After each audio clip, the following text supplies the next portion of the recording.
RK நகரில் போட்டியிடும் TTV தினகரனின் வேட்புமனு மீது திமுக ஆட்சேபம் தெரிவித்துள்ளது.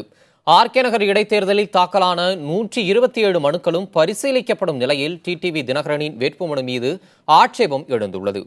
சென்னை வழக்கறிஞர் ஜோசப்பை தொடர்ந்து திமுக சார்பிலும் 60 பக்கங்கள் கொண்ட ஆவணங்களுடன் ஆட்சேபனை மனு அளிக்கப்பட்டுள்ளது. அந்நிய செலாவணி மோசடி வழக்கில் டிடிவி தினகரனுக்கு 28 கோடி ரூபாய் அபராதம் விதிக்கப்பட்டுள்ள நிலையில் வேட்புமனுவில் 54 லட்சம் ரூபாய்க்கு மட்டுமே சொத்து இருப்பதாக அவர் குறிப்பிட்டுள்ளதை திமுக சுட்டிக்காட்டியுள்ளது.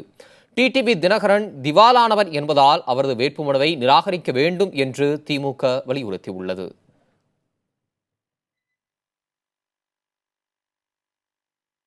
உயர்நீதிமன்றமே 28 கோடி ரூபாய் அபராதம் விதித்து அந்த அபராதத்தினை உயர்நீதிமன்றம் உறுதி செய்திருக்கும் பட்சத்தில் அவர் போட்டியிட தகுதியை இழந்திருக்கிறார் என்றும் அவர் தன்னுடைய சொத்து மதிப்பாக வெறும் 54 லட்சத்தை மட்டுமே காட்டியிருக்கிறார்.